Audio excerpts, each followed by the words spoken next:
मित्रांनो, सर्वांना सप्रेम जय भीम. नमस्कार मित्रांनो, मी महेश शिंदे. आजच्या या व्हिडिओमध्ये मी तुम्हाला भारतीय संविधानाची निर्मिती झाल्यानंतर त्याच्यामध्ये काय आलेलं आहे, आधीचा जो व्हिडिओ बनवला तर त्यामध्ये मी भारतीय संविधानाची निर्मिती कशासाठी, का आणि कोणासाठी झाली याबद्दल माहिती सांगितली. तर आजच्या या व्हिडिओमध्ये भारतीय संविधानामध्ये काय आहे, हक्क, अधिकार, कर्तव्य कशा पद्धतीने भारतीय संविधानामध्ये आलेले आहेत त्याबद्दल मी तुम्हाला माहिती देणार आहे. ज्या नागरिकांना, ज्या व्यक्तींना आपले हक्क, अधिकार, कर्तव्य माहीत असतात असे नागरिक हे गुलाम नसतात. आणि ज्यांना, जे भक्त मंडळी असतात, ज्यांना आपले हक्क, कर्तव्य, कायदे काहीही माहिती नसतात, तर ते गुलामीचे जीवन जगत असतात. ते मानसिक गुलाम असतात आणि सोबत शारीरिक गुलामी सुद्धा करतात. तर पहिला पार्ट आहे the union and its territory. त्याच्यात in that first article name and territory of the union. First schedule India that is Bharat shall be a union of states. पहिला भाग आहे संघराज्य व त्याचे राज्यक्षेत्र.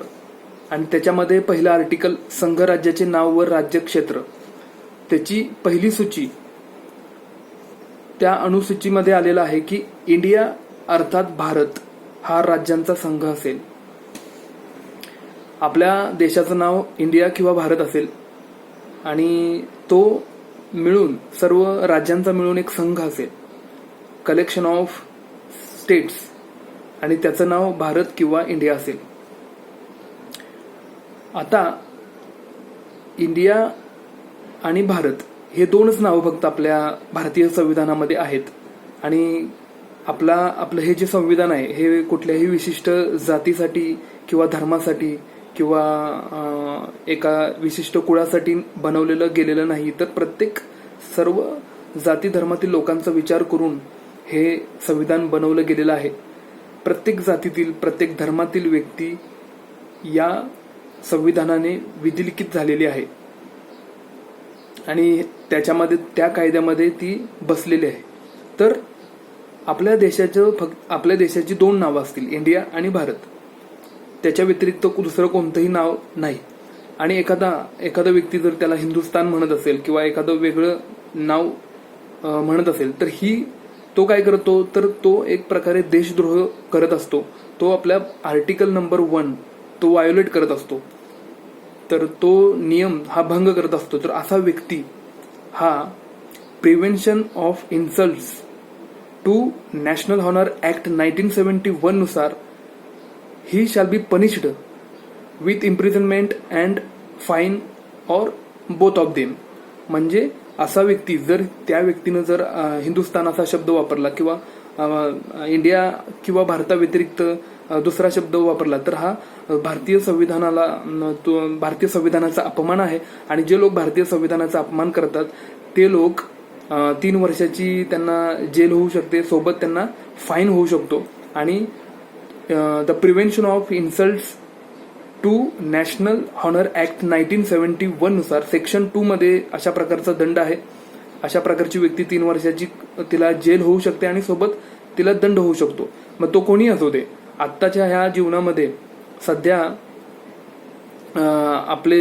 आपल्या वास्तविक परिस्थितीमध्ये लोक काही आपल्या भारताला हिंदुस्तान म्हणतात वगैरे, जाणून बुजून अपमान करतात. मग मुख्यमंत्री असतील किंवा ते पंतप्रधान असतील, तर हे सगळे व्यक्ती जाणून बुजून हिंदुस्तान प्रत्येक वेळी शब्द वापरायचे. आणि हे लोक ऍक्च्युली हे काय महान व्यक्ती नाही आहेत, हे संविधानानं त्यांना दिलेले अधिकार आहेत आणि ते आपण निवडून दिलेले ते व्यक्ती आहेत. त्यामुळं त्या व्यक्तींनी सुद्धा आपल्या भारतीय संविधानाचा ते अपमान करतात आणि अशा व्यक्तींवरती सुद्धा कडक कारवाई झाली पाहिजे. प्रत्येक पोलीस, ज्या ठिकाणी तुम्हाला कळेल की त्या ठिकाणी भारतीय संविधानाचा अपमान झालेला आहे, त्या ठिकाणी तुम्ही 1971 ऍक्ट नुसार, सेक्शन 2 नुसार तुम्ही त्यांच्यावरती पोलीस ठाण्यामध्ये तक्रार दाखल करू शकता.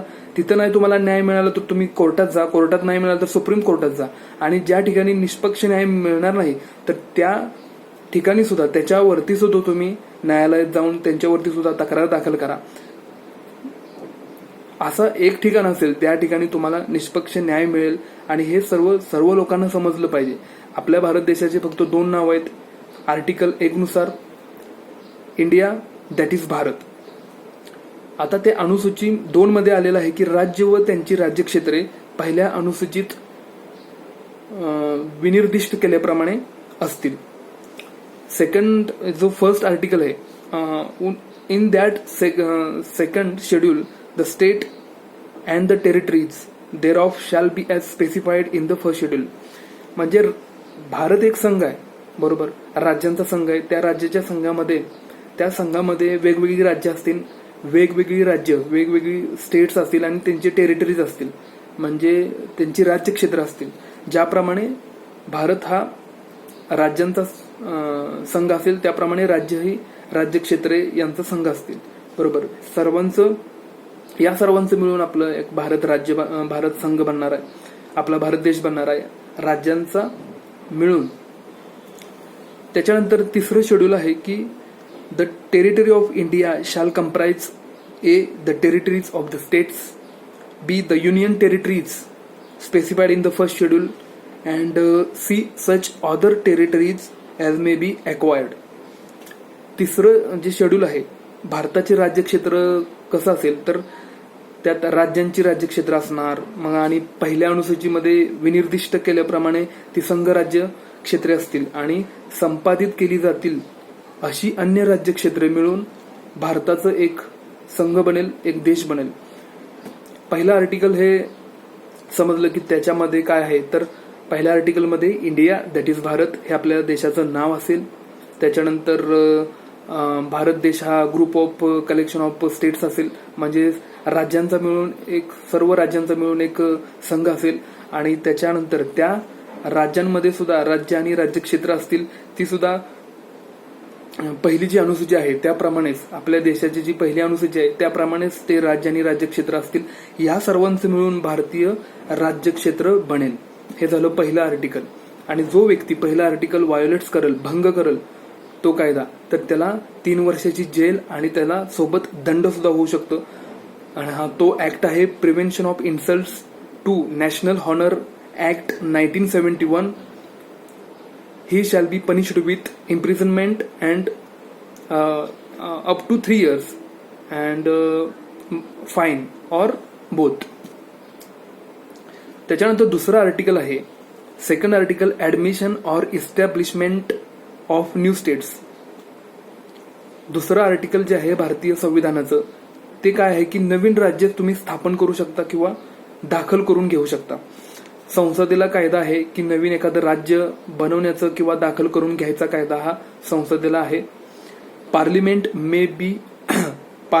मे by law admit in to the union or establish new states on such terms and conditions. पार्लिमेंटला शटी आणि ज्या काही शर्ती असतील, बरोबर, आणि किंवा ज्या काही अटी असतील त्या अटींचा विचार करून पार्लिमेंटला नवीन राज्य दाखल करून ते पार्लिमेंट करून घेऊ शकतं किंवा नवीन राज्य बनवू शकतं. हे आहे आर्टिकल दुसरं. त्याप्रमाणे सिक्कीम हे 26 एप्रिल 1975 मध्ये सिक्कीम हे राज्य संघ राज्याशी सहयोगी करून घेण्यात आलं. असे पहिले 2 आर्टिकल आहेत. पहिलं आर्टिकल आहे की इंडिया दॅट इज भारत, संघ राज्याचे नाव व राज्यक्षेत्र. आणि त्याच्यानंतर दुसरं आहे नवीन राज्य दाखल करून घ्यायचे आणि नवीन राज्य स्थापन करायचं असा अधिकार संसदेला आहे. ते त्याची काही अटी असतील, काही शर्ती असतील, तर या सर्वांचा विचार करून एखादं नवीन राज्य संघ राज्यामध्ये, भारत संघ राज्यामध्ये स्थापन किंवा दाखल करून घेता येतील. अशी माहिती ही पहिला आणि दुसरा आर्टिकल मी तुमच्या समोर मांडलं. पुढच्या व्हिडिओमध्ये मी तुम्हाला तिसरा आणि चौथा आर्टिकल याबद्दल माहिती देणार आहे. तर एवढं लक्षात ठेवा की भारत हा आपला देश कोणत्याही विशिष्ट समुदायासाठी किंवा जाती धर्मासाठी नाही. हिंदुस्थान हा शब्द सुद्धा वापरणे हे एक प्रकारे आर्टिकल 1 म्हणजे भारतीय संविधानाचा अपमान आहे.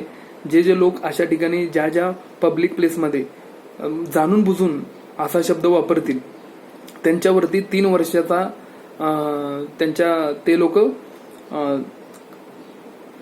दंडास पात्र आहेत आणि ते लोक 3 वर्षाची त्यांना कैद होऊ शकते आणि सोबत दंड होऊ शकतो. पोलीस ठाण्यामध्ये जायचं, बिनधास्त रितसर त्यांच्यावरती तक्रार दाखल करून घ्यायची आणि कोर्टामध्ये त्यांना खेचायचं. त्यांना सुद्धा कळायला पाहिजे की भारतीय संविधानाचा अपमान केल्यानंतर काय होतं. भारतीय संविधान हे सगळ्यांसाठी आहे, प्रत्येक भारतातील नागरिकांसाठी आहे. जय संविधान, जय भीम, जय जिजाऊ, जय शिवराय.